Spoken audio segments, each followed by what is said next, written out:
Wesh les amis, j'espère que vous allez bien les amis, j'espère que vous allez bien. Les amis, parlons un peu du Napoli ce soir. Parlons un peu de Naples. C'est quoi ce football? C'est quoi ce football de merde? Semaine après semaine, match après match, minute après minute, ça devient complètement la catastrophe totale au niveau de Naples, les amis. Élimination en Ligue des Champions, élimination en Coupe d'Italie, élimination partout. Il y a des blessés. Il y a des blessés. Antonio Conte, il fait ce qu'il peut au maximum. Les joueurs sont totalement perdus. Rien ne va plus. Ok, il y a des matchs nuls. Ok, il y a des 1 point gagnés par là. Il y a des 3 points pris par-ci par-là. Mais ça devient de plus en plus difficile. Ça devient de plus, ça devient de plus en plus difficile de gagner face à des clubs qui luttent pour le maintien. Comment est-ce possible, les amis? Quand on est le Napoli, on ne doit pas se permettre de perdre des points face à des clubs qui jouent le maintien. En début de saison, on voulait gagner le Scudetto. En début de saison, on voulait dominer toute la Serie A. Ok, il y a eu des blessures. Mais c'est pas la fin du monde, c'est pas la fin du monde. Sur le terrain, les joueurs qui sont disponibles, ils doivent montrer un minimum d'envie. Certes, les amis, ce soir, il y a une victoire de Naples, 2 buts à 1 face à Hellas Vérone, mais dans le jeu est complètement pauvre. But de Rasmus Højlund à la 2e minute du match. Égalisation. Égalisation d'Hellas Vérone.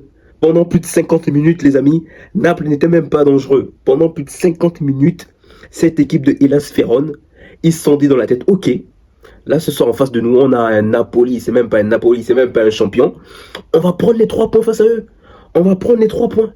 Et en face, Naples, complètement inexistant. Naples en face, avec les yeux pour regarder et la se faire jouer. Ben oui, les amis. Lukaku rentre en fin de match pour essayer de mettre du jeu. Ça se voit qu'il est blessé. Ça se voit qu'il est blessé. Ça se voit qu'il est blessé dans les courses, dans les duels. Malgré tout ça, il a quand même mis un but. Donc, c'est très, très, très, très difficile pour Naples actuellement. C'est très compliqué. C'est très compliqué. Il y a beaucoup de polémiques, il y a beaucoup de gens qui parlent. La Serie A actuellement, ça va pas. La Serie A, je suis totalement d'accord, ça ne va pas en Serie A. Élimination de l'Inter, élimination de Naples, élimination de la Juve. Il y a encore Bologne qui joue en Ligue Europa ou en conférence, et l'Atalanta en Ligue des Champions. Mais l'Atalanta face au Bayern, est-ce qu'ils vont faire l'enfeu eux aussi? Non, non, non, non, non. Franchement, actuellement, le football italien, cette saison, c'est pourri, c'est totalement... Cette saison, ça ne va pas du tout, ça ne va pas. Ça ne va pas. Revenons sur Naples. Le jeu complètement invisible. Invisible dans le jeu. Les défenseurs prennent des risques, mais bêtement. Les milieux de terrain gardent la balle tout le temps comme s'ils étaient des Neymar. Les attaquants, certes, il y a des buts, mais sauf que c'est pas assez dynamique en fait dans le jeu. C'est pas du, ça doit bouger tout, ça doit bouger, ça doit mettre du rythme. Mais pour l'instant, c'est pas ce qu'on voit. C'est pas ce qu'on voit. Le week-end dernier, défaite à l'Atalanta, totale défaite méritée, les amis. En face à une équipe de l'Atalanta qui jouait avec un niveau, mais tellement un niveau Ligue des Champions. Et t'as le champion d'Italie qui joue avec un niveau de champion de Ligue 2. De série B, pardon. Ben oui. Et c'est ce qu'on a vu encore ce soir. On a un Napoli qui commence très bien le jeu. Un Napoli qui domine pendant les 5-10 premières minutes du match. Ensuite, derrière, ils se font reprendre par une fébrilité défensive, mais avec des défenseurs qui prennent des risques, mais complètement bêtes. Ben oui, il faut le dire, des défenseurs qui prennent des risques complètement bêtes. Ensuite, on se fait égaliser derrière. Et derrière, on a du mal à reprendre l'avantage. Jusqu'à la dernière minute du match pour voir Lukaku rentrer et pour mettre un but. C'est-à-dire que si Lukaku n'était pas rentré, autrement c'est match nul. Ben oui, autrement c'est match nul. Lobotka sur le terrain, Elma sur le terrain invisible, Vergara, Vergara, le petit Vergara, il joue bien au football. Il joue très bien au football. Mais sauf que des fois, on ne peut pas le reprocher parce qu'il tente beaucoup de choses à Vergara. On ne peut pas le reprocher quelque chose. C'est bien, c'est ce qu'on a besoin, de la fraîcheur tout le temps, de la jeunesse. Mais sauf que des fois, il faut lâcher le ballon. Vergara, il se bat au milieu de terrain, il récupère la balle. Et au moment de partir vers l'avant, il pousse le ballon trop loin. Et à chaque fois, il se fait reprendre.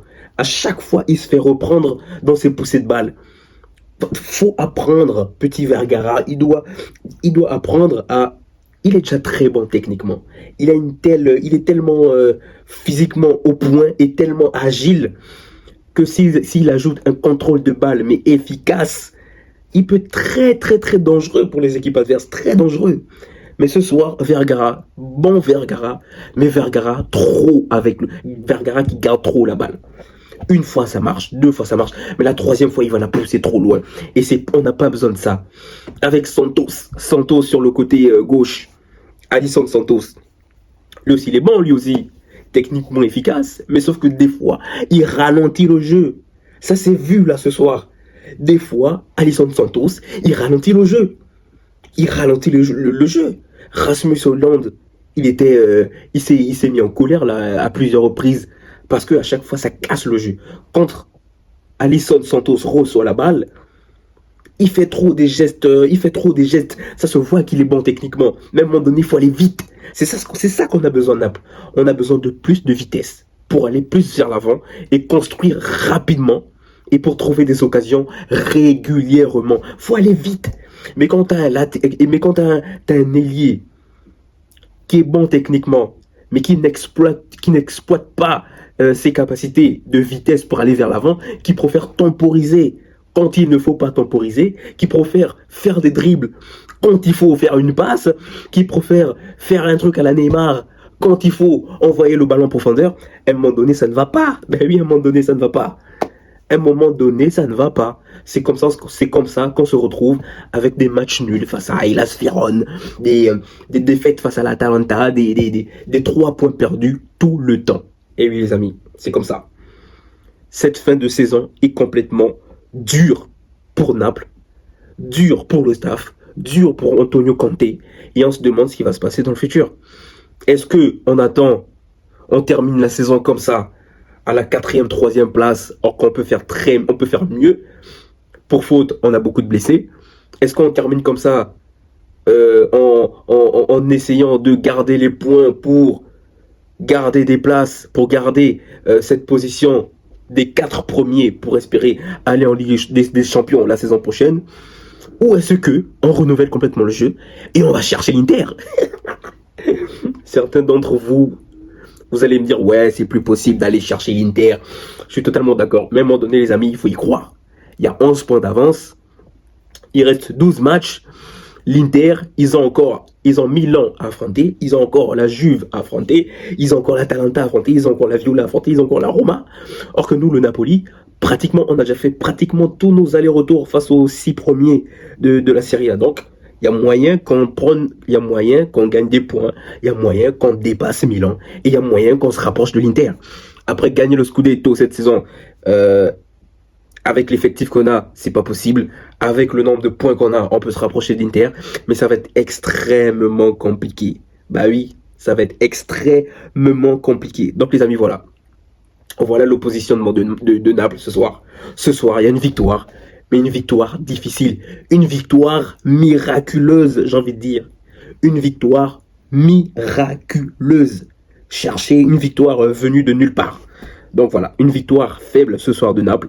Et puis, on n'a qu'à croiser les doigts parce que le championnat n'est pas terminé. Et les blessés s'accumulent encore et encore. Ça ne finit jamais. Ça devient de plus en plus difficile de gagner des matchs face aux 3 derniers du championnat. Donc, je ne sais pas ce que ça va donner avec les 12 prochains matchs qui arrivent. Donc, les amis, voilà, victoire de Naples ce soir, 2-1 face à Hellas Vérone. Et puis, la suite au prochain numéro. Restez branchés.